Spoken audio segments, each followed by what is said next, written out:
আপনারা ইতিমধ্যেই আমাদের অভ্যর্থনা কমিটির আহ্বায়ক জনাব সালাউদ্দিন আহমেদ সাহেবের কাছ থেকে শুনেছেন যে তিনি আগামীকাল বাংলাদেশ বিমানে করে আসবেন। তার বিমানটি প্রথমে ল্যান্ড করবে বাংলাদেশের ভিতরে সিলেট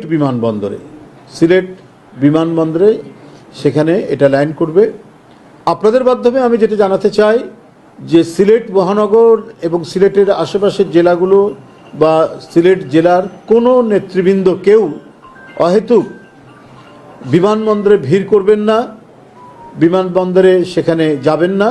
উনি ওই বিমানেই ঢাকায় এসে পৌঁছাবেন এবং ঢাকায় উনাকে আমরা এখানে তার আয়োজনের যে প্রস্তুতি নিচ্ছি তাকে তিনি আসবেন, এসে তার মা দেশনেত্রী বেগম খালেদা জিয়া আমাদের গণতন্ত্রের প্রতীক, সংগ্রামের প্রতীক, এদেশের এক মহান জাতীয় নেতা, তিনি আজ জীবন সন্ধিক্ষণে জীবন সংকটে এভারকেয়ার হাসপাতালে রয়েছেন।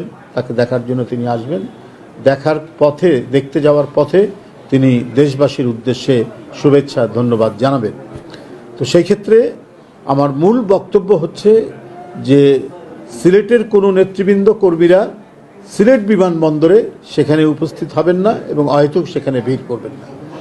এটি আপনাদের মাধ্যমে আমি সিলেটবাসী এবং সিলেটের বিএনপির যত নেতৃবৃন্দ রয়েছেন মহানগর জেলা এবং আশেপাশের জেলার সকলকে অবহিত করলাম।